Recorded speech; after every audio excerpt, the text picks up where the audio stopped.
Greater things have yet to come. Greater things are still to be done in this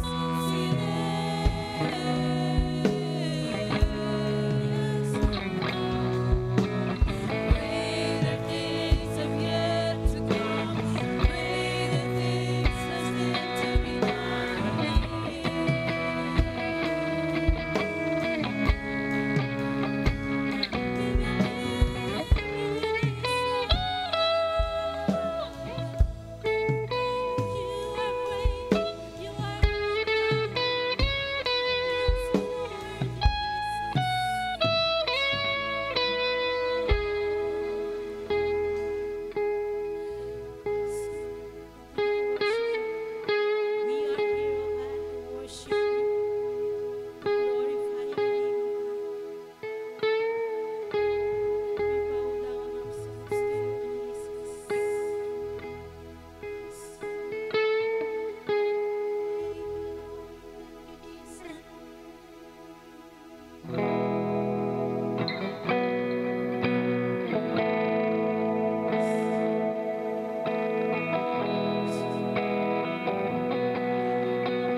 tayo po'y manalangin, idulog po natin ang ating bayan sa Panginoon.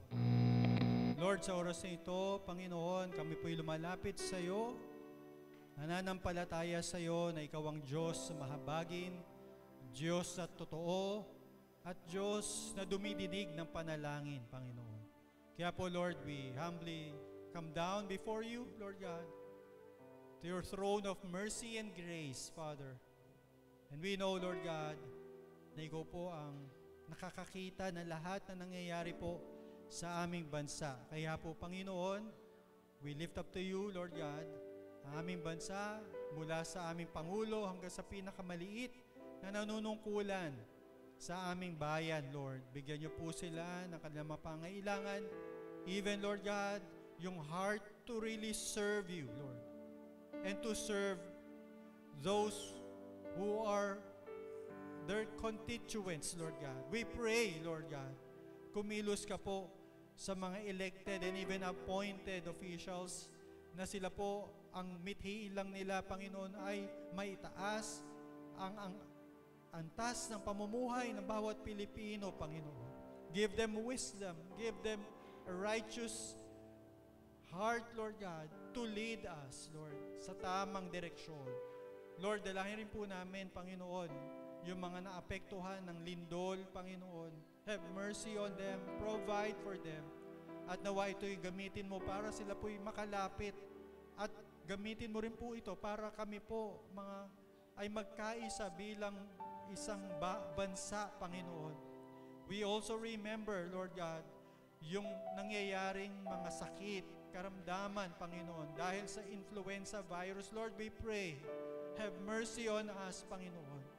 Tanggalin mo nga po ito at protect us, spare us from this virus na naman, Panginoon.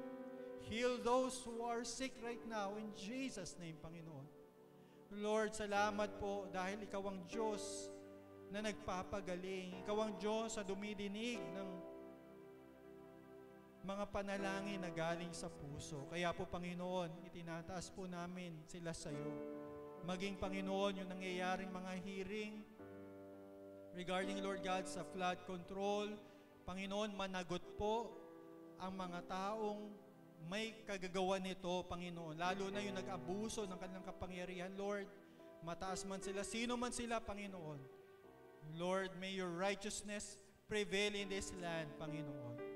May justice, Lord God, ang mangyari, Panginoon, sa aming bansa. Salamat po, Lord, itinataas po namin itong lahat sa iyo, Panginoon. Maging aming iglesia, Panginoon, we lift up to you each and every one of our members, Lord. Abutin mo po sila, pagpalain, Panginoon. At nawa, Panginoon, ay patuloy na palaguin ang kanilang spiritual na buhay, O Diyos. Upang nang sa gayon, sila po'y tunay na maging ilaw at asin kung saan man sila naroon. Marami pong salamat at maging yung mga sumusubaybay sa amin every Sunday sa online. Continue to bless their lives, Lord. Patuloy mo nga po silang pagkalooban ng kanilang pangangailangan. O Diyos, alam mo po yung pangangailangan ng simbahang ito. Kaya po, Panginoon, continue to bless us, Lord God, so that we can continually worship you, glorify your name in this place, Panginoon. Ikaw lang po ang maitaas at maitanyag, Panginoon, sa lugar nito. Gamitin niyo rin po kami, Panginoon, dito po sa bayan ng Montalban, Panginoon, para marami pa pong mga tao makakilala sa iyo, maligtas at sambahin ka at mahalin ka, Panginoon, sa kanilang buhay. Kaya po, Ama, maraming po salamat, O Diyos, sa iyo po namin patuloy na pinagkakalob ang pinakamataas na papuri at pagsamba sa pangalan ni Jesus. Amen.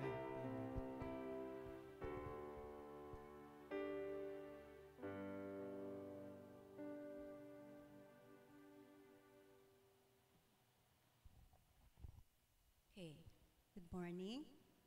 For our scripture reading, let us all open our Bibles to Matthew chapter 5, verse 14 to 16. Again, Matthew chapter 5, verses 14 to 16. Let us all stand in reverence to God's word. Let us Read God's Word together in whatever Bible translation you may have. You are the light of the world. A town built on a hill cannot be hidden. Neither do people light a lamp and put it under a bowl. Instead, they put it on each stand and gives its light to everyone in the house. In the same way, let your light shine before others, that they may see your good deeds and glorify your Father in heaven. May the Lord add blessing to the reading of His word. Please be seated.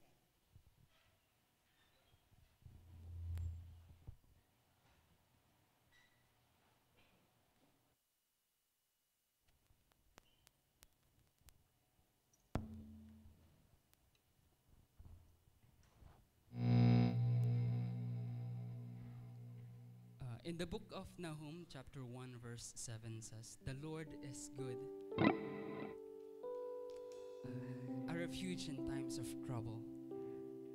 He cares for those who trust in Him." Awitan natin siya.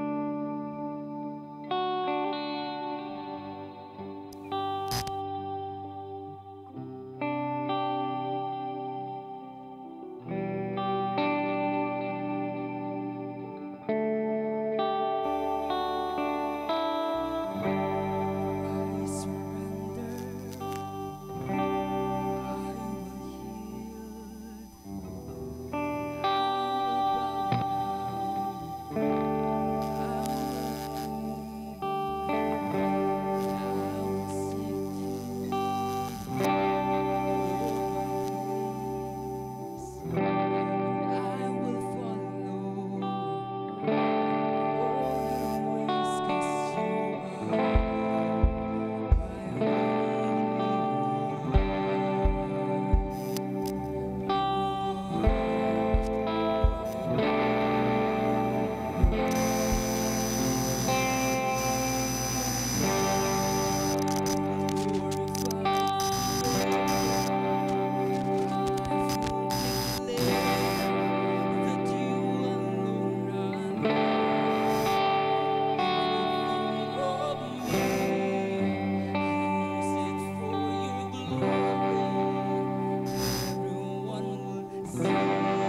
It's good to see many of you, and a special welcome to those who are joining us for the first time.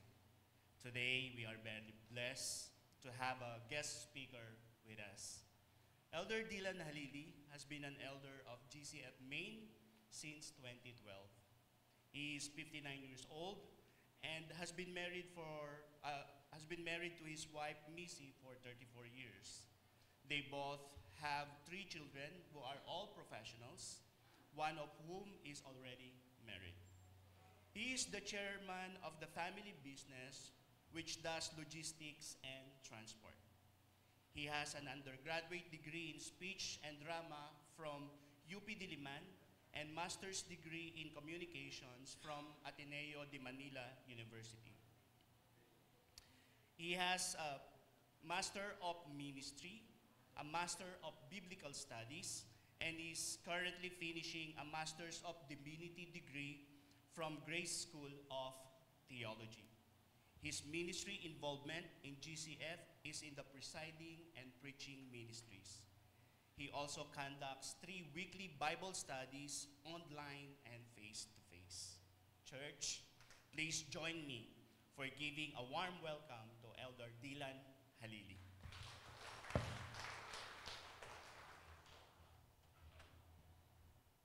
Good morning mga kapatid.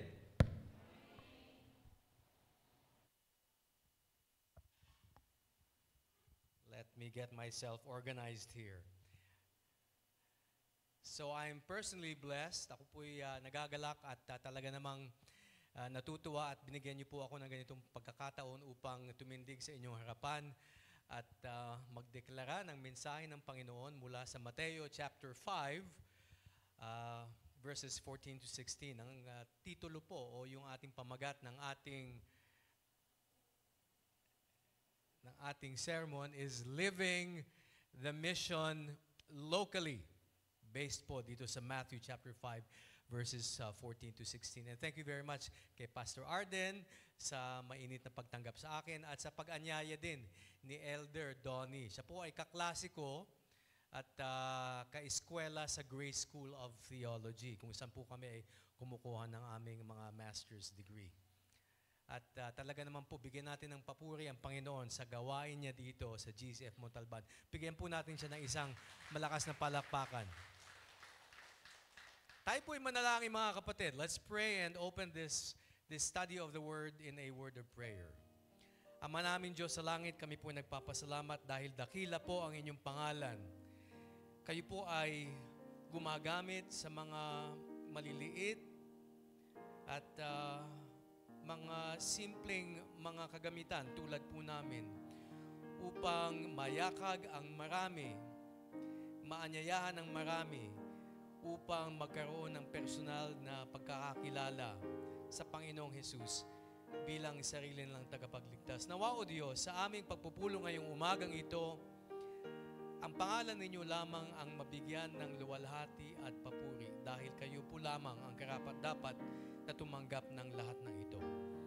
At sa aming pag-aaralan ngayong umaga, nawa o Diyos, mangusap kayo sa amin mula sa inyong salita at magkaroon kami ng katatagan sa aming buhay Kristiyano, lakas ng loob upang aming isapamuhay ang pagkakakilanlan namin bilang mga anak ng ilaw. Ito po ang aming samot dalangin sa matamis na pangalan ng aming Panginoong Hesus. Amen. Okay, beloved. Magtataglish ako ngayong umaga, no? Pagamat ang aking sermon ay pinaghandaan ko po sa English, there in GCF Maine, doon po talaga English po talaga ang aming pagsisermon. But I understand here, dito po Taglish po tayo. Kaya I hope maintindihan po natin ng maayos ang mga ibabahagi ko sa inyo ngayong umaga mula sa salita ng Diyos.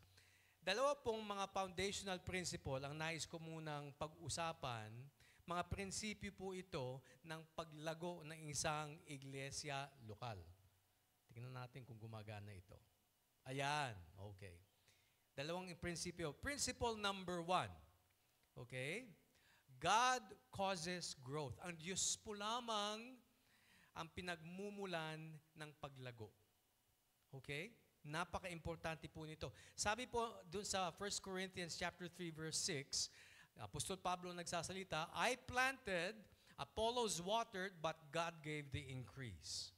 So ang Diyos po lamang ang pinagmumulan ng tunay na paglago sa isang lokal na samahan tulad po ng GCF Montalban. Okay? So mahalaga po yung ginagawa natin, gawain natin, no? Human labor. Okay, maaring evangelism man ito o kaya pagdidisipulo ng mga iba, instrumental po ito, ngunit ang talagang ginagamit po ng Diyos tayo, pero siya ang pinagmumulan ng paglago. God is the one that causes the growth. Okay, yun po ang pinaka-first principle natin. Ito po ang second principle natin, no? Spiritual growth produces numerical growth. Spiritual growth produces numerical growth. In other words, kung tayo po ay lumalago sa ating buhay Kristiyano, tumatatag po ang ating pananampalataya, ito po ay nagdudulot ng paglago ng numero. Hindi ho kabaliktaran. It's not the other way around. Kasi po, doong unang panahon, sa Book of Acts, sa aklat po ng mga gawa, nung isinugo ng ating Panginoong Hesus ang mga una niyang mga disipulo, tandaan po natin mga kapatid, hindi ho mga baguhan sa pananampalataya ang kanyang mga isinugo.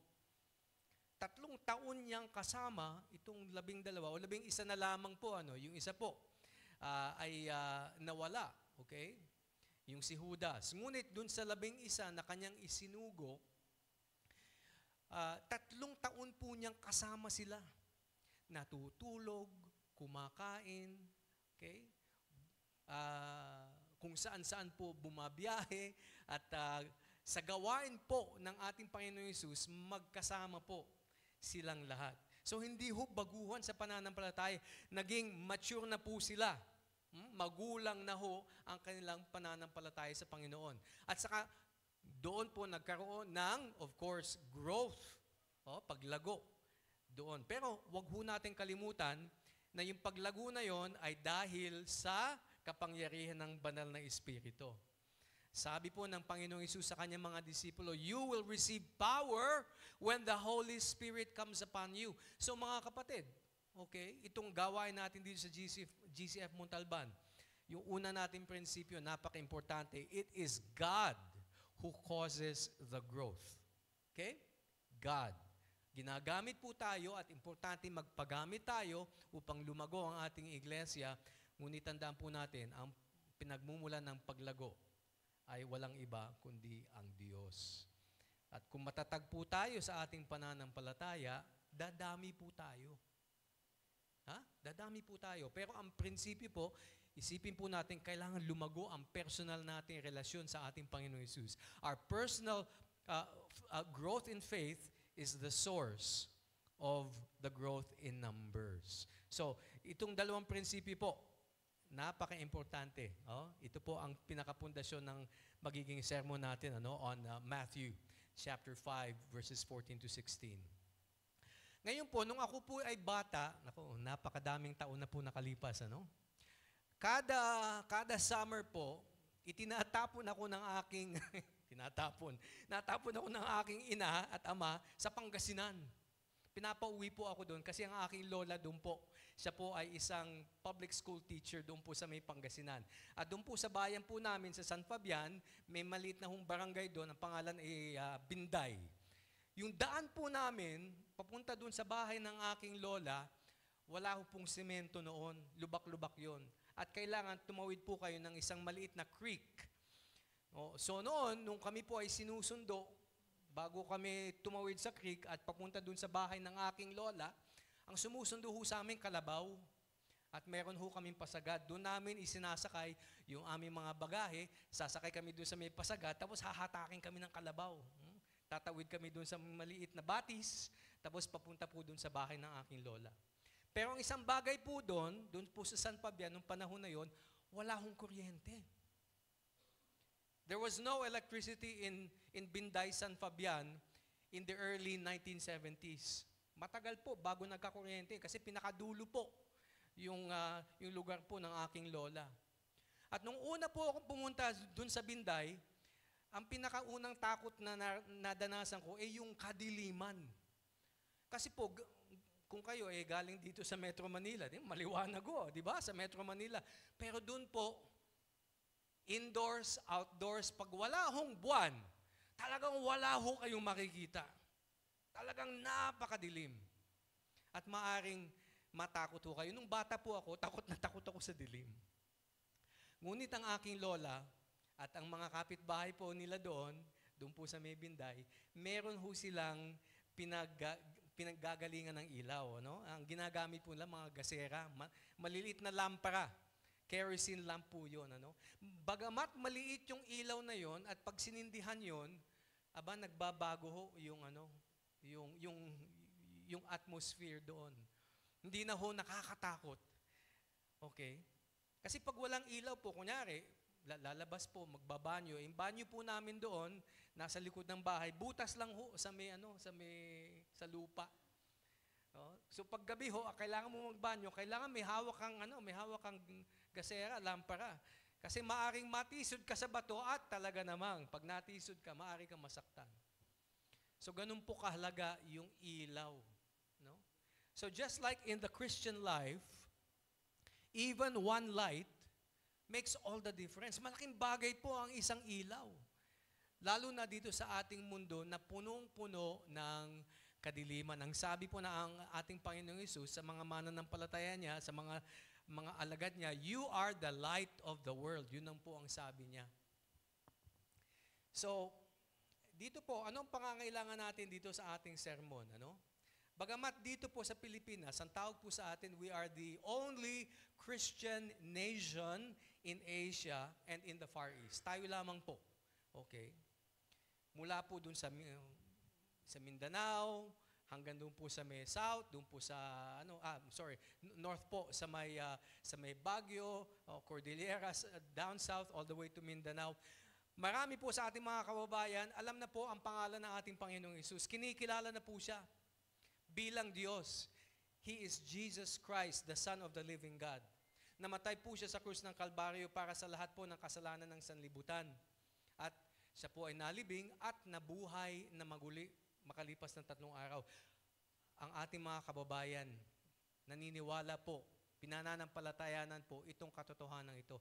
Kanina po, papunta po ako dito sa GCF, marami po akong dinaan ng mga simbahang Katoliko.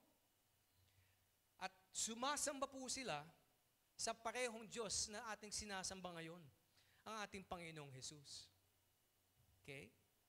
Ito po lamang ang trahedya. Bagamat nananampalataya sila sa mga katotohanan ito, marami sa ating mga kababayan, wala ho silang assurance of salvation. Hindi sila sigurado kung saan sila pupunta kung sila'y mamamatay. O maaring yung iba namumuhay na may kasiguruhan pero kailangan ma-maintain nila yung salvation nila dahil maaring mawala naman yung kanilang salvation, yung kanilang kaligtasan kung hindi sila maging tapat na tagasunod ng ating Panginoong Hesus. So bagamat Catholic or Evangelical, linggo-linggo, marami po na mga nananampalataya sa Panginoong Hesus na ang buhay nila, ang epekto po ng ating Panginoong Hesus sa buhay nila ay minimal. Maliit lamang po. Nananampalataya sa kanila, ngunit hindi sila, nananampalataya sila sa Panginoong Hesus, ngunit hindi sila pang araw-araw na lumalakad na malapit sa ating Panginoong Hesus. Very few live in close fellowship and intimate relationship with our Lord Jesus Christ. So, ito po ang tunay pong katotohanan, Our real mission in the Philippines is not really to proclaim Jesus as God because almost all Filipinos believe that Jesus is God. But we have to make disciples. Kailangan matulungan natin ang mga nananampalataya sa ating Panginoon Hesus na maging alagad niya. So the challenge is not that our nation, the Philippines, has never heard of Jesus. The challenge is this, mga kapatid. Yung ilaw po ng ating Panginoong Hesus, na dapat tayo po ay nagniningning noong ilaw na yon, ay naitatago. na itatago natin. Hindi ho na ilalabas natin yung kaningningan ng ilaw ng Panginoong Hesus sa bawat isa sa atin. So, this is the critical question for us today. How can we live God's mission locally so that people will see Christ in us and glorify our Father in heaven? Paano po natin may papamuhay itong lokal na misyon na ibinigay sa atin ng Panginoon upang makita ng ating mga kapitbahay, katrabaho, kamag-anak, kaibigan, okay, kaklase, sa eskwelahan, na tayo nga ay tunay na mga alagad niya, na naglalakad na malapit sa Kanya. Nakikita ang mabubuting gawa natin upang magbigay gloria sila at luwalhati sa pangalan ng ating Ama sa Langit. And the answer, mga kapatid, is found in the words of the Lord Jesus Christ. Ano? We are the light of the world. So we must shine openly through our good works to reflect His presence in us. So, ang layunin po natin dito sa ating sermon, okay, 3 po, sa ating pag-aaral, in order to understand what it means to live the mission locally, ito po, we should embrace our identity, we should live visibly, and we should shine purposefully. 3 po yan, we should embrace our identity, we should live visibly, and shine purposefully so that others will glorify our Father in heaven. At tulad po ng nabasa natin kanina, uulitin ko po ang pagbasa, you are the light of the world.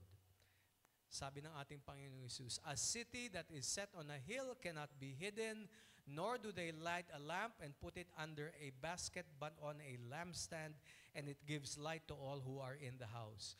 Let your light so shine before men that they may see your good works and glorify your Father in heaven. Tayo po ay mga ilaw ng mundo. Sabi ng ating Panginoon Hesus, ang isang syudad po na nasa ibabaw ng isang burol ay hindi ho natatago. At yung mga sumisindi po ng isang lampara, hindi po yan itinatago sa ilalim ng takalan. Ilinalagay po sa ibabaw ng mesa kung saan nakikita at nagbibigay ilaw sa lahat ng nasa bahay. Kaya ang dapat daw po, ang ating ilaw, dapat magningning sa harapan ng mga tao upang makita nila ang mabubuting gawa natin at magbigay luwalhati sa ating Ama na nasa langit. Ito po ang salita ng Diyos sa ating umaga. 3 po ang kailangan nating tanggapin. Our identity as light, yung pagkakalinlan natin bilang ilaw. Pangalawa, yung visibility. Okay? Visibility, nakikita po yung ating liwanag. At pangatlo, yung pinaka-purpose o layunin ng ating liwanag.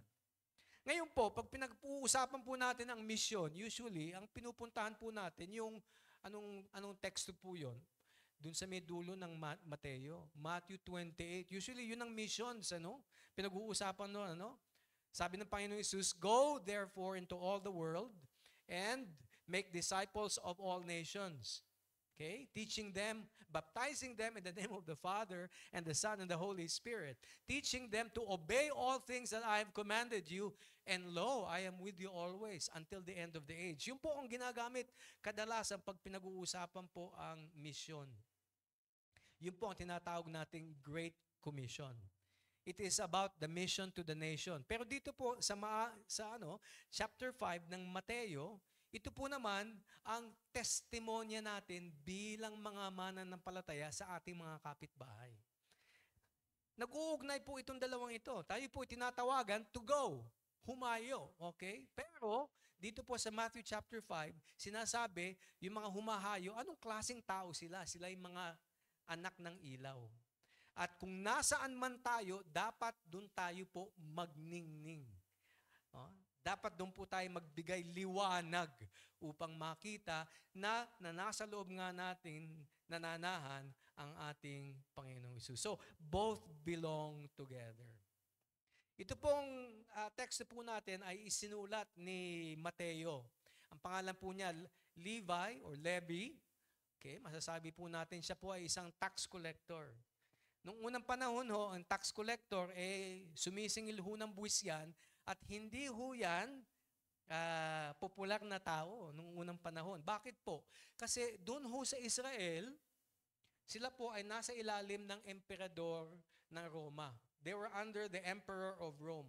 So yung pagkolekta po ng buwis dati, saan po napupunta? Sa Roma po napupunta yun. Okay? At hindi ho sikat ang isang tax collector. Pag kumakatok na po yung, ang tawag sa atin, BIR, okay? Pakisabi, wala ako sa bahay ngayon. Okay. Pero ito pong si Mateo, naging mananampalataya at tagasunod, naging alagad ng ating Panginoong Hesus. Nung sinabi ng Panginoong Hesus sa kanya, "Come and follow me." He left everything and followed the Lord Jesus Christ. So dito po yung pinaka-konteksto natin, Matthew chapters 5 hanggang 7, ito po yung tinatawag nating the Sermon on the Mount. Okay, dito po nagsermon ang ating Panginoong Hesus at pinag-uusapan po kung ano ang dapat maging pamumuhay ng mga taong dapat manirahan at mamuhay sa loob ng kanyang kaharian. So yung mga kingdom values ang pinag-uusapan po ng Panginoong Hesus dito. Yung blessedness of being poor in spirit, those who mourn, who hunger and thirst for righteousness, and those who are persecuted for the sake of the Lord Jesus Christ. These are the kingdom values. Hindi po ito pinahahalagahan ng ating mundo. Pero ito po yung pinakatatak ng mga mananampalataya na maninirahan sa kaharian ng Diyos. So ano kinalaman nito sa ating sermon ngayong umaga? No? Dito po pinag-usapan sa verses 13 and 16, hanggang 16 po, earlier on, yung asin. Di ba? Ang asin po may epekto. Sino po ang gustong kumain ng pagkain na linuto na walang kaasin-asin? Napakatabang ho, no? Hindi ba? Hindi masarap. Kulang sa asin. Di ba? Kulang sa asin. Kasi yung asin po, powerful effect niya, pero invisible. Hindi po nakikita. Pag linagay niyo po ang asin sa pagkain, hindi na po ninyo nakikita. Pero pag tinikman ninyo, ayun, alam ninyo, may epekto. Yung asin o yung walang asin, may epekto. But it's an invisible effect. Dito naman po, pinag-usapan ng ilaw, liwanag naman ang pinag-uusapan. Nakikita po ang epekto nito, itong ilaw na ito. So here in our text today, Jesus is emphasizing that His followers are blessed. Not only blessed, they are also called to be a blessing to others. Tulad po ng asin na nagpre-preserve, nagbibigay lasa, okay? Ang ilaw naman po ay gumagabay, nagbibigay liwanag. Yun po ang ating pinaka-function, pinaka-tungkulin dito sa mundo. That the world that we live in is full of darkness. Alam po natin, madilim po itong ating mundo. Ngunit tayo po ay tinawag upang magbigay liwanag, magningning ng liwanag ng ating Panginoong Hesus. Now, ang sabi po dito, ng ating Panginoong Hesus, you are the light of the world. Okay? You are the light of the world. Hindi ito utos. Hindi sinabi ng Panginoong Hesus, maging ilaw kayo ng mundo. Hindi po. Okay? Description po ito. It's not a command, it is a description. It is an identity of those who are already in Jesus Christ. So, hindi po katanungan para sa ating umaga, ako ba'y ilaw? Hindi. Ang tanong ang ilaw ko ba ay nagbibigay liwanag? Ang ilaw ko ba ay nagniningning? Yun po ang tanong natin dapat para sa ating mga kapatid ngayong umagang ito. Alright? Now, sabi po ng banal na kasulatan, sabi po ng Panginoong Hesus, you yourselves are the light of the world. Ine-emphasize ng ating Panginoong Hesus yung pagiging ilaw po natin. Pero earlier on, alam po natin na ang Panginoong Hesus, sinabi niya sa kanyang sarili, sinabi niya sa harapan ng kanyang mga disipulo, out loud, He Himself. Sabi niya, I am the light of the world. Pero dito naman, sa Matthew, okay, chapter 5, sabi, you are the light of the world. Sino nga bang ilaw talaga? Ang ating Panginoong Hesus o tayo? Now, there is no contradiction mga kapatid. Tulad po ng buwan na nagbibigay ng ilaw o liwanag sa gabi, alam po natin ang buwan, hindi po nanggagaling sa kanya ang ilaw niya. Ang ilaw ng buwan ay galing po saan? Sa kabilang dako ng mundo, galing po sa araw. So even if the sun is on the other side of the planet, pag yun po ay tinamaan, ang buwan, nagbibigay ilaw po yun doon sa may bahagi ng mundo na nasa kadiliman. So in the same way, yun po ang sinasabi ng Panginoong Hesus. Ang ating Panginoong Hesus po mga kapatid ay nasa langit. Ngunit ang kanyang banal na espiritu ay nananahan sa bawat isa sa atin. Bagamat ang ating mundo ay nasa kadiliman, dapat ang ating liwanag, rinireflect po natin, okay, ating inininingning ang ilaw ng ating Panginoong Hesus. Just like the moon reflects the light of the sun. Of course, ang tanong ay, paano nga ba tayo nagiging ilaw? Okay? Paano ba tayo nagiging ilaw? Ang bawat isa nananampalataya sa ating Panginoong Hesus na siya ay anak ng Diyos, Diyos na nagkatawang tao, namatay sa krus ng Kalbaryo, para sa mga kasalanan ng sanlibutan, nalibing na buhay na maguli. Ito po ang ebanghelyo. Ang isang tao na naniniwala sa mga katotohanan ito, na hindi lamang simpleng katotohanan, ito po ay mga katotohanan na ibinigkas mismo ng ating Panginoong Hesus. He declared these truths Himself. Siya mismo nagsabi na ililibing siya. Siya mismo nagsabi na mabubuhay siya maguli. Pag ang mga katotohanan ito ay pinaniwalaan po natin, we are not just believing simple words. We are believing the very words of the Lord Jesus Christ. So pag ang isang tao po ay naniwala sa mga katotohanan ito, ang kanya talaga pinaniniwalaan ay ang Diyos na kung saan galing ang mga katotohanan ito. He believes the source also of these words. So many believe in Jesus' deity and resurrection, but few live as children of the light. Yun po ang hamon. Not only among us, all right, who have a right understanding of what it means to be saved, but also many out there who believe that Jesus Christ is the Son of God, but don't have assurance of salvation. Sino po sa inyo nakakita na ng lighthouse up close? Ako po nakapunta sa Bulinaw, Pangasinan, kasi Pangasinan po ako. Doon po sa Bulinaw, dulo po yon. Doon po, madagat na ho doon sa may Bulinaw. Meron nung isang lighthouse doon. Okay? Itong lighthouse na ho ito, hindi ito hindi ito nagbibigay ng tunog sa gabi. Okay? Hindi ho yun ang layunin ng lighthouse. Okay? Yung nagme-maintain po noon, wala ho siyang mikropono. Hoy! Yung mga bangkero dyan, hindi yun na ginagawa. Ang ginagawa lamang po ng isang nagme-maintain doon, bubuksan lamang po niya yung ilaw. Yun po. Tapos may ilaw na po. Hindi layunin ng isang lighthouse na makipag-argumento sa alon, sa unos, sa ulan, sa bagyo. Okay? Ang layunin lamang po niya, pinaka-purpose ng lighthouse, magbigay liwanag. At doon sa pagbibigay ng liwanag na yon, marami na pong naliligtas.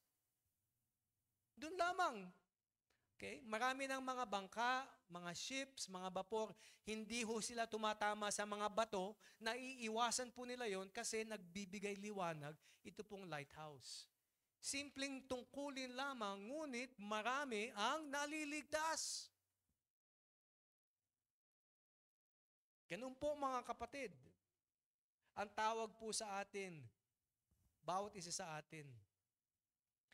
Yung pinaka-tore po noon, hindi po yun ang pinanggagalingan ng ilaw, ano? yung lampara lamang sa loob. At tulad po natin, may lampara po tayo sa loob natin, ang ating Panginoon Yesus, through the Holy Spirit. Sabi nga ni Apostol Pablo, it's no longer I who live, but Christ who lives in me. And the life I now live in the flesh, I live by faith in the Son of God, who died for me and gave Himself for me, who loves me and gave Himself for me. Yun po ang dapat nating ipamuhay.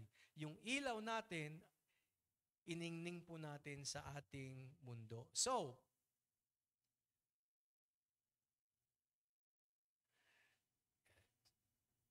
yan. So, application po natin. Kailangan po natin tanggapin ang ating pagkakalinlan sa ating sarili bilang mga anak ng ilaw. We must embrace our identity. Sabi ng ating Panginoon Jesus, you are the light of the world. Hindi lamang tayong regular na churchgoer dito sa GCF Montalban. Hindi lamang po tayo ay mga citizens ng Pilipinas. Hindi lamang po tayo mga relihiyosong mga mananampalataya sa Panginoon. Hindi, mga kapatid, tayo po ay ilaw. Tayo po ay mga anak ng ilaw. So paano natin matatanggap itong ating identity? Primero po, simulan po natin ang ating araw. Let's start our day by prayer and the Word. Sabi nga ni King David, Thy Word is a lamp unto my feet and a light unto my path. So ang salita ng Diyos ay ilaw din po, mga kapatid. Kaya kung nais po nating maisapamuhay ang pagiging anak ng ilaw natin, ay ayon po natin sa salita ng Diyos. Let's start our day reading and studying the Word of God and also in prayer, submitting to God. Pangalawa po, i-reject po natin yung kasinungalingan na wala po tayong kapangyarihan. We have the power of the Holy Spirit living inside of us. Ang kailangan lamang po natin gawin ay hayaan ang banal na Espiritu na siyang gumabay sa atin, manguna sa atin, and follow and walk alongside the Spirit. Okay? Pangatlo po, okay, ay tanggapin po natin yung pagkakaisa natin. Kung bawat isa sa atin isang ilaw lamang ang hawak o isang kandila, di ba? Mag-brown na dito. Lahat ho tayo magbukas o magsindi ng kandila, mas maliwanag po yun, kaysa isang tao lang may hawak ng kandila. So in fact, the light of the body of Christ shines brighter when everyone in the fellowship lives his role as a son of light. So gawin po natin, embrace po natin yung pagiging isa natin, okay, in fellowship. So when you do these three things, when you ground yourself in the Word of God, when you reject the lie of powerlessness and walk in fellowship, okay, you will begin to live out naturally itong ilaw po na nasa atin sa ating buhay. Okay. Point number 2. Pag-usapan po natin. Our visibility. Yung una po, our identity. Okay? Pagkakalinlan natin bilang ilaw, ito naman po yung ating visibility o yung nakikita, yung ating liwanag. Okay? Sabi ng Panginoon Jesus, a city that is on a hill cannot be hidden, nor do they light a lamp that is put under a basket, but on a lampstand, and it gives light to all who are in the house. Dalawa po ang makikita po natin. Publiko at saka personal. Okay? The first speaks of visibility. Yung nakikita po sa publiko, visibility. Pangalawa po, yung illumination, yung pagbibigay ilaw. So sabi nga ng Panginoon Jesus, yung isang syudad daw na nasa isang burol, hindi ho na itatago. Kasi yung unang panahon, pag linagay ho sa burol ng isang syudad para sa protection ho ng mga tao doon. Mahirap hong atakihin ang isang ng mga kaaway, ang isang syudad na nasa burol. Paakyat po labanan mahirap po yun. At saka pangalawa po, pag sa gabi, okay, doon sa syudad, of course, may mga ilaw sila, nagsisindi sila ng ilaw. Apoy po ang ginagamit. Doon ho sa mga bumabiyahe tuwing gabi, hindi ho nawawala, nakikita po yung syudad na yun at doon po sila paparoon upang hindi ho sila mawala o maligaw ng landas. Travelers will not miss it. So in the same way, sabi ng ating Panginoon Jesus, yung mga buhay daw ng mga mananampalataya, hindi ho dapat itinatago yung pagiging mananampalataya natin sa ating Panginoon Jesus. Believers are supposed to live out their faith together. Collective ho ang ating pagiging witnesses. Okay? Mga alagad po ng ating Panginoong Jesus. That's why ang tawag po natin dito, GCF, fellowship po. F, we are called a fellowship. Okay? When believers live our faith together, yung collective witness natin, bilang mga testigo ng ating Panginoon Jesus, nagiging parang burol yan, o syudad sa isang burol. Sa malayo pa lang, nakikita na po ang ilaw. Pangalawa po, ang ginamit po ng Panginoon Jesus na halimbawa, ito pong lampara. Doon po sa Israel, ganun po. Ngayon po ang itsura ng lampara noon sa Israel. Ang laman po niyan, langis. Okay, hindi ho kerosene, langis. Most likely po, olive oil yung ginagamit. Olive oil. Kasi ang olive oil po, marami hong gamit yan. Ginagamit po yan pang-anoint ng ulo, okay, sa mga hari, okay, mga propeta. Ginagamit din po yan sa pagluto, sa pagkain, at ginagamit din po yan sa ilaw, sa lampara. So dito po yung pagbibigay ilaw.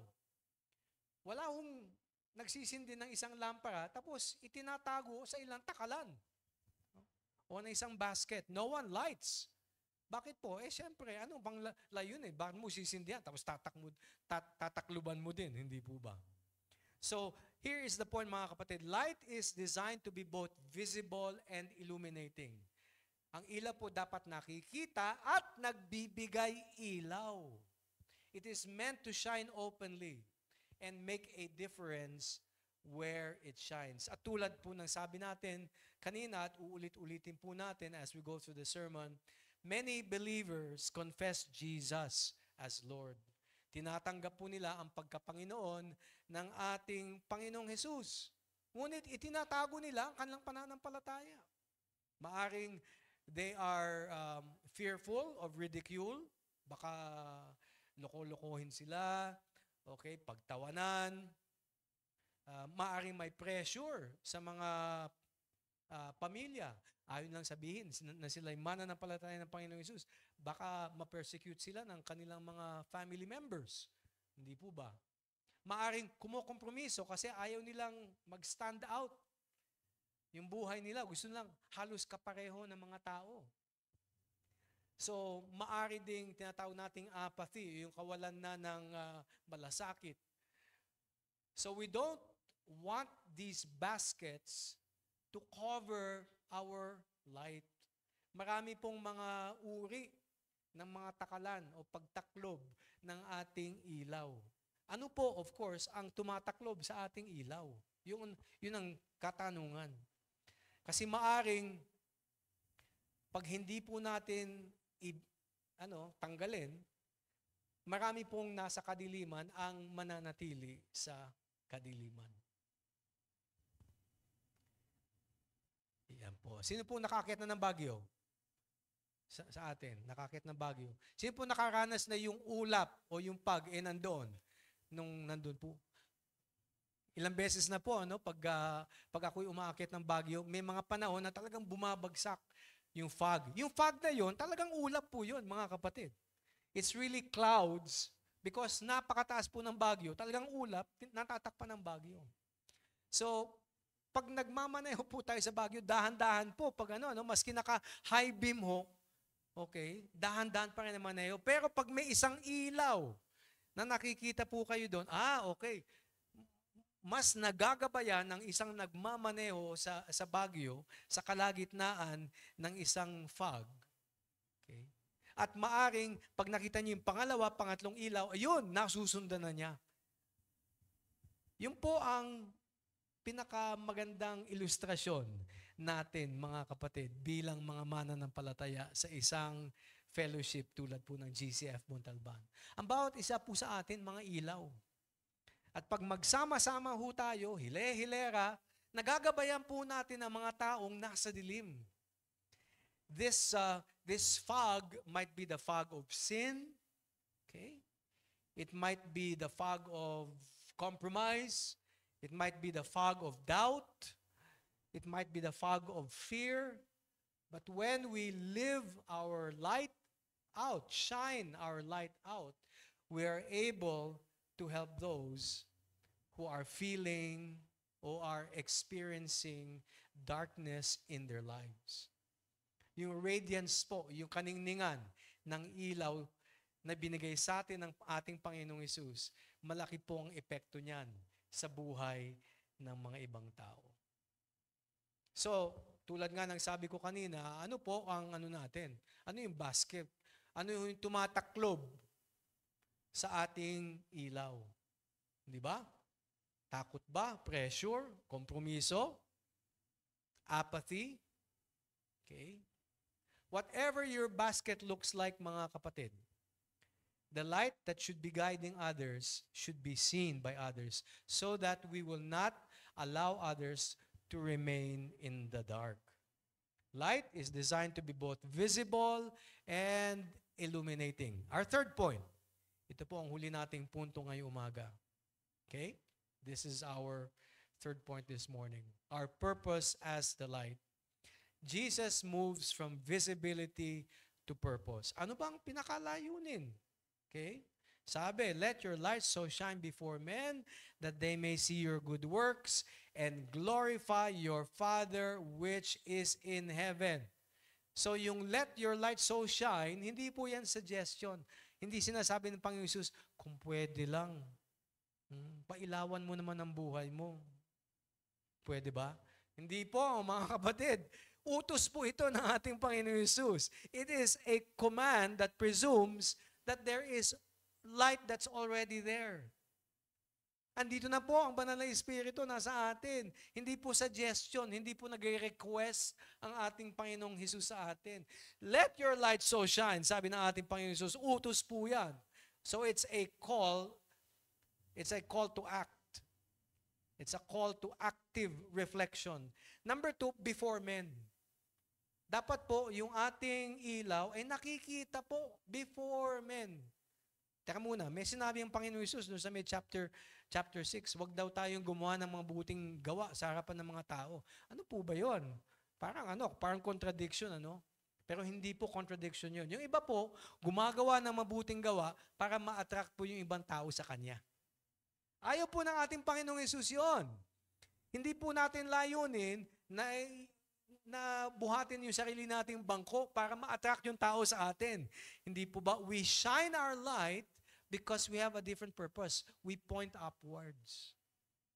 That's right. So, Matthew 5 is about visibility. In Matthew 6, motive ang pinag-uusapan. Tama ba ang motibo natin?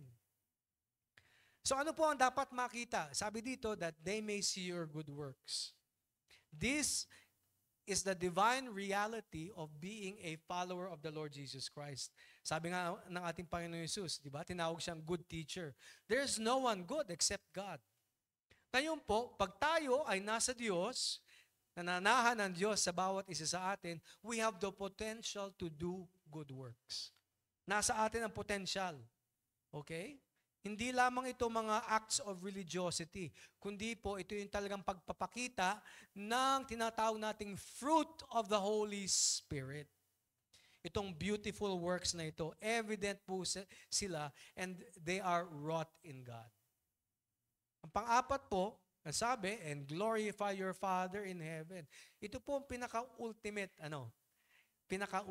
na layunin ng ating ilaw. To point upwards, to glorify God. Dahil po, siya lamang po ang karapat-dapat na tumanggap ng lahat ng papuri. So pag naka-align po yung ating identity bilang ilaw, meron tama tayong pagkakakilanlan sa ating sarili bilang sons of light, tapos i-reflect natin ito sa ating mabubuting gawa, nabibigyan ng papuri ang ating Diyos, ang ating Ama sa langit. So tama po ang sinasabi, dapat, ng ibang tao, pag nakita yung mabuting gawa natin, ay, praise the Lord, praise God. Tama po yun. Hindi, praise you, pastor, praise you, elder, praise you, song leader. Hindi. Pag meron tayo pong ginagawang mabuting gawa dito sa ating gawain, ang dapat nabibigyan ng papuri walang iba kundi ang Diyos. Praise God. Praise the Father in heaven. It is not we that should be glorified. It is the Father in heaven. So, the goal is not our admiration as servants of God. Para ma-admire tayo ng ating mga kapitbahay, mga katrabaho, mga kamag-anak. Hindi. Kundi, ma-adore nila, mahalin nila ang ating Panginoon, Jesucristo. Nung po nung height po ng pandemic, alam po natin na meron tinatawag na community pantry. Aware po ba kayo sa community pantry? May mga nagbubukas ng mga naglalagay ng mga mesa, bangko, tapos pinaglalagay ng mga pagkain. Kung saan yung mga kapitbahay maaaring kumuha ng mga pagkain. Dahil nga naman, yung paggalaw natin dito sa Metro Manila, kontrolado, hindi tayo makapunta ng palengke basta-basta. Okay? Yung mga palengkero, hindi man pwedeng magbenta ng basta-basta din. So, yung mga community pantries po, malaking tulong po yun. Even evangelical churches were doing this, right? Even Catholic churches were doing this. Pero itong mga community pantries na ginagawa po natin, ultimately, when a person experiences the goodness of others, ang nabibigyan talaga ng luwalhati ay ang ating Panginoon. It should point upwards to God. Okay? Ngayon, pag tayo ay pinasasalamatan, ay salamat at ginagawa, ay salamat sa Diyos. Ang Diyos natin ay mabait. Always point upwards, mga kapatid. Okay? Para hindi ho nakatuon yung pansin sa atin. Praise God. Pastor, dun sa mensahe nyo kanina, ay purihin ng Panginoon. Purihin ng Panginoon. Alright? Yun po ang pinakatamang response po natin. So here is, our final challenge, of course, is how will you let your light shine this week?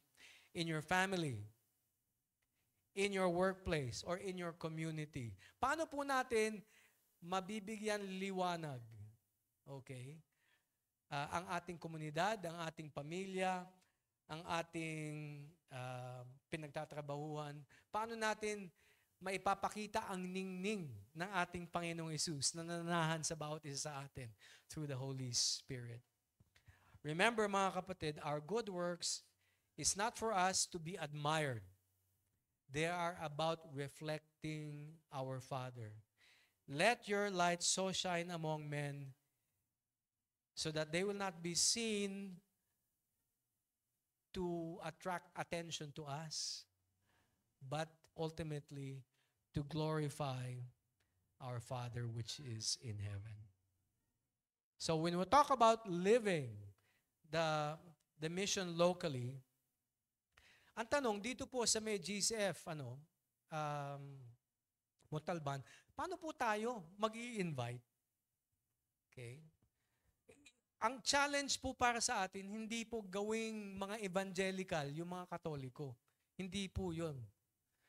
Because if you try to make an evangelical out of a Catholic, ay mag-argumento po kayo. Meron po akong best friend of 30 plus years, sinare ko po sa pastor.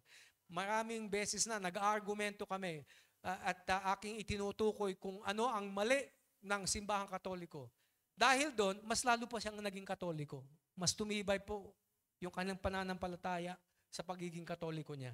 Hindi po yun, Pero, nung na-realize ko na ang isang tao ay nananampalataya sa Panginoong Hesus, siya po iligtas. So, ang ginagawa ko po, pagkausap ko itong kaibigan ko, ang binibigay ko sa kanya is assurance of salvation. Alam mo ba na because you have faith in the Lord Jesus Christ, that you believe in His name, that He is the Son of God, that He died on the cross for your sins, that He rose again on the third day. Do you believe all of this? Oo naman. Naniniwala ako sa mga katotohanan yan. The Bible says you are saved, brother. Okay? You are already saved. Hindi yun ang turo ng Catholic Church. Kailangan gumawa pa ako ng mabubuting gawa. Hindi ko naman sinasabi that you should not do good works. Continue to do good works. Okay? Continue doing good works. But remember, our good works is not what saves us. Ayan, ganun na lamang. Binibigyan ko siya ng assurance of salvation. So how do we invite people here in GCF Montalban? Come, study the Bible with us. Yan ang magandang imbitasyon. Nagbabasa ka ba ng Biblia? Hindi ko alam kung paano basahin. Pag-aralan natin together. Let's study the Bible together. Or, are you assured of your salvation? Alam mo ba kung saan ka pupunta pag ikaw'y namatay? Ito po ang sinasabi ng banal na kasulatan. How we can be sure of salvation. Okay? Or even invite by saying, come and grow with us in knowing and following Christ. Alam ko naman na gusto mong maging, maging tagasunod ng ating Panginoon Yesus. Oh, of course naman. Diba? So, rather than emphasizing yung differences po natin, kasi sa totoo lang, marami po tayong mga differences with our neighbors. Kung doon po tayo nakafocus, kung ano yung iba nila at iba natin, pagkakaiba natin dalawa, hindi ho tayo mag-iisa. We cannot be united in faith. Doon po naghihiwala yung mga iglesia when people focus on differences. That's how churches divide and multiply. Multiplication by division ang tawag ko po doon. Naghiwalay yung isang church, dumami yung churches. Pero sa totoo lang, nagdi-divide lamang. So, mga kapatid, this is the challenge for us. No? The challenge is for us to live as light of the world. It's not, you might be light of the world. It is not, you must become the light of the world. No! You already are the light of the world. Ito po ang privilege natin. Ito po ang pinaka-mission natin.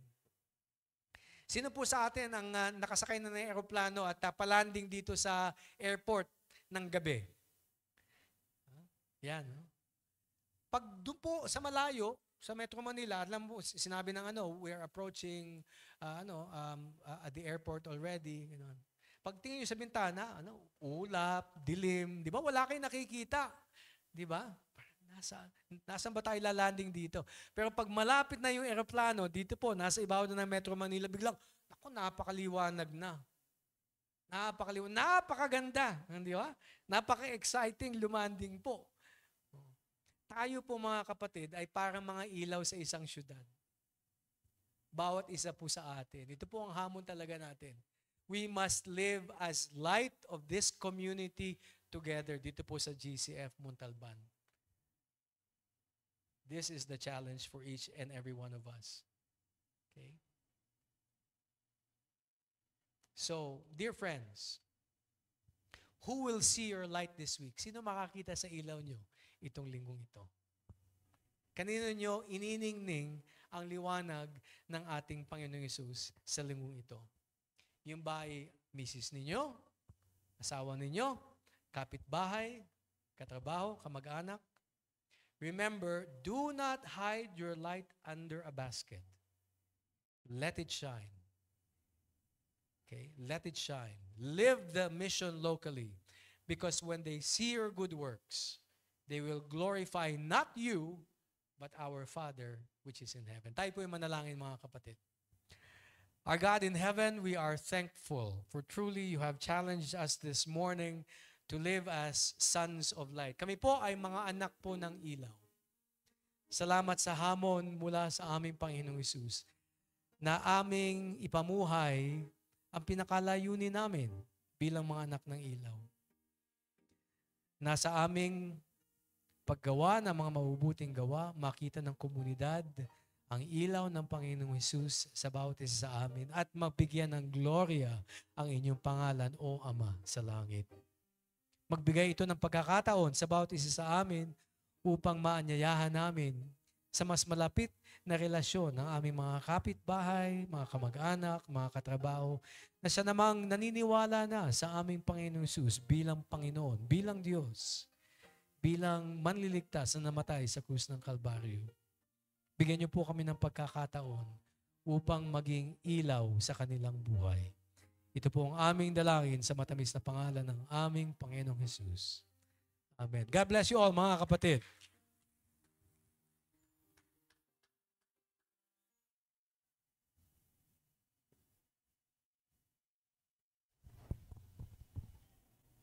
Thank you so much po, Elder Dylan Halili, for that message. Indeed, we Christians are the light of the world, and that light comes from the Lord. At this moment of worship, let us now prepare ourselves as we worship God through our giving. God is pleased when we give with a grateful and thankful heart. He loves cheerful and hilarious giving. We give because He first gave His Son as evidence of His great love for all of us. We give because we love Him. Just before we sing our offering song and pray for the offerings, we would like to request everybody to please make use of our offering envelopes by using the space labeled as tithes, which is intended for our general fund. After giving your tithes, you can also give your offering for our various ministries as the Lord leads you to do so. This is over and above your tithes for the Lord. If you need any of these envelopes or pencils, please raise your hands and our ushers will gladly assist you. You can also opt to send your offerings through online banking. Details are being flashed on the screen. Also, inserted in the bulletin is our praise and prayer item slip. You can write your thanksgivings and prayer petitions to the Lord.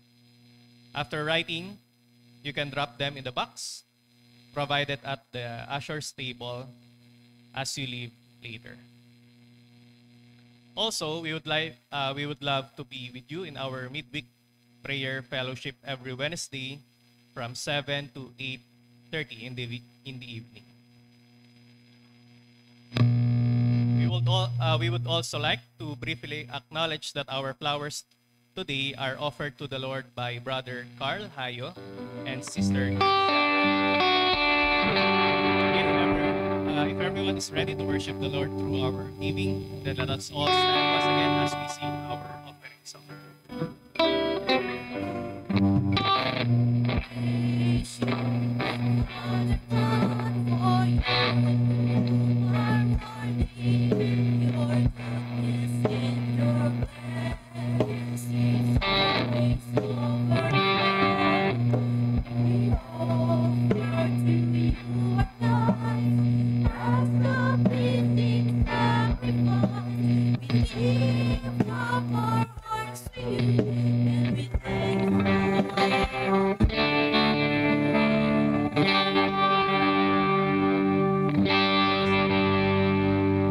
Ama naming Diyos na dakila at mapagpala, maraming salamat Panginoon sa pagpapalang lubos at sapat Panginoon na binigay niyo sa amin Panginoon. Nawa Panginoon, itong ibinabalik namin pagpapala sa inyo Panginoon ay maging kapaki-pakinabang sa ministeryo mo Panginoon at sa lahat ng gawain ng GCF Montalban.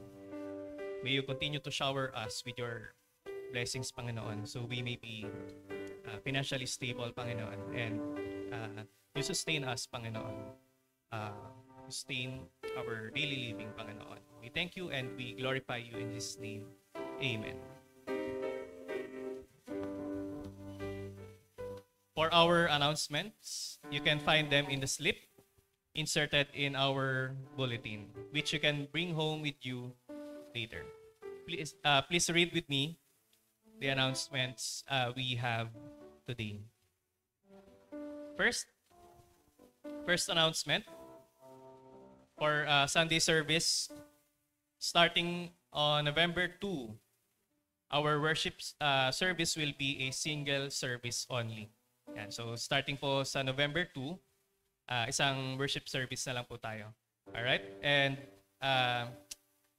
That will be from 9 a.m. to 10:30 a.m. Please be informed. Next, membership class and water baptism. Yan. So heads up po sa mga non-member ng GCF Montalban. And are you ready to take the next step and be part of our GCF family? If you've been with us for more than 6 months and you'd like to know more about what we believe and why membership is important, we'd love to invite you to join our membership class.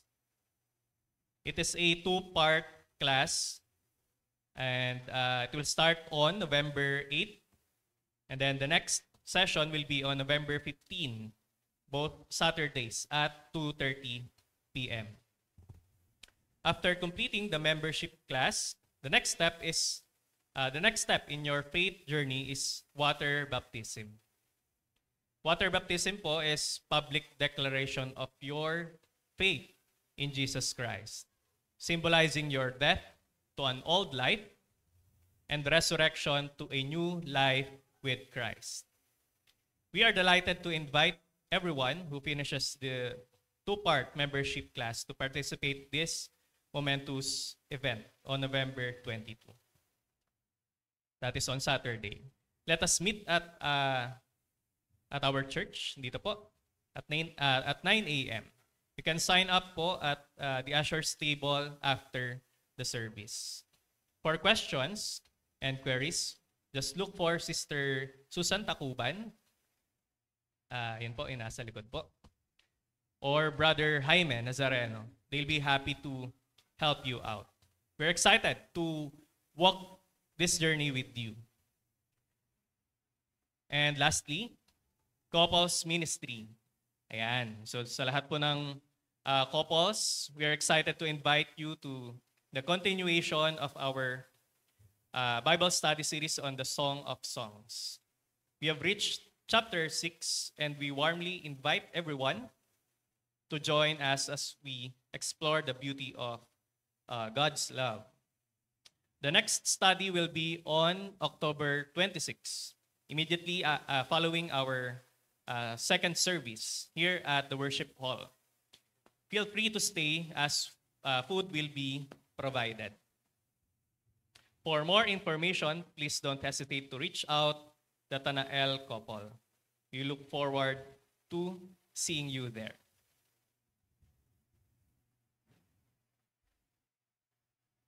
At this time, we would like to recognize our guests and visitors. If you came here for the first time, may I request our visitors to please be recognized. And may bisita po ba tayo dito po sa site na ito? Maaari po ba kayong tumayo? Ayan, para ma-recognize po ulit. Ayan, dito naman po sa kabila, meron po ba? May bisita po ba tayo dito? Ayan, praise God. Ayan, welcome po. Ayan. Thank you for coming to our worship service. We're inviting you to the Welcome Center after the closing prayer, so we can get to know you more and pray for you. I would like to request everyone to please greet our first-time visitors as we sing our welcome song.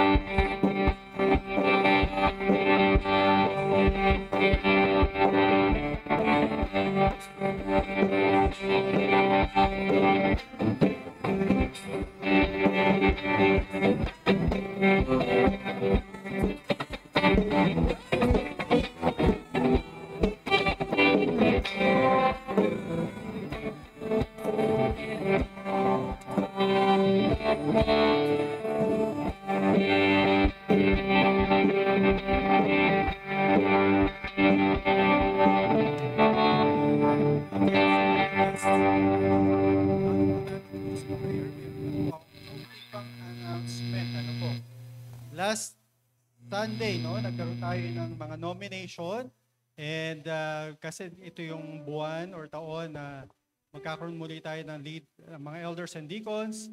Ano po, thank you for your participation and we really appreciate yung mga ni-nominate nyo, but they will go some screening pa and syempre, ko-confirm pa kung gusto nilang maging deacons and elders. Yan. Tapos, starting sa November, no po, kasi one service na nga po tayo, as we have heard no, sa ating speaker, na kapag lumago tayo spiritually, lalago rin tayo numerically. No? Kaya, we will have an adult discipleship class. No? After ng first service, ito po ay gagawin this coming November na. Ayan, no? Naka-flash screen every first and third Sunday of the month starting this November at 10:45. Kaya lahat tayo, no, sana maka-join tayo para lumago tayo spiritually, no? Hindi lang malaman ang pangalan ni Lord, kundi magkaroon tayo intimate personal relationship with our God. Dadalo po ba kayo? Ay, yun, no? Talagang kahit hindi sumasok, amen. Pastor, yan, no? Para ayaw niya eh. But anyway, no, talagang ganun para lumago po tayo at para mapapurihan natin ang Panginoon. So, thank you again. Tayo po ay magwakas sa panalangin. Let us pray. Lord, thank you sa magandang hamon at salita mo sa umagang ito. Thank you, Lord God, for giving us, Lord, this great life, Lord, that we can serve you, we can honor you, we can worship you in everything that we can do, Lord God. Every day of this week na naman, Panginoon, samahan mo po kami sa lahat ng aming gagawin at patuloy ka nga po ang makita sa buhay namin, Panginoon. Thank you, Lord God. At nawa, Panginoon, pagpalain niyo po ang bawat isa po sa amin, sa aming pag-alis or paglabas dito po sa building ito, Lord. We know that you will be with us, Lord. That is your promise. You will never leave us nor forsake us. Kaya po, Panginoon, we pray, Lord God, for your blessing of good health, protection, and even provision for this coming days na naman, Panginoon. Salamat po, O Diyos, at maging Panginoon sa mga naging guests po namin, mga bisita. Pagpalain niyo po sila, kilala niyo po ang kanilang mga buhay at patuloy na abutin ang kanilang mga pangailangan. Salamat po, Ama. Salamat po sa magandang mensahe mo, Panginoon. Maraming pong salamat, Panginoon.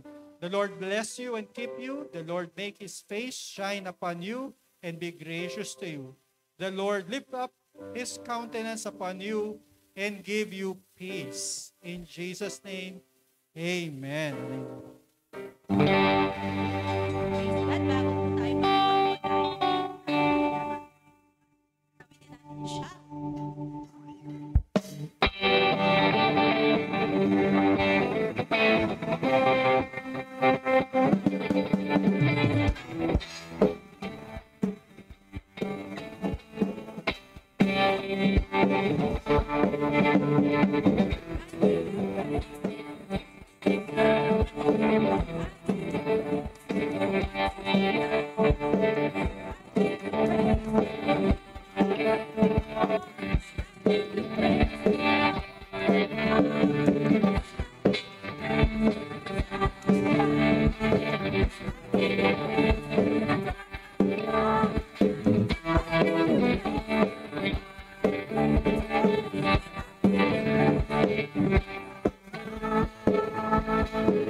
Shh.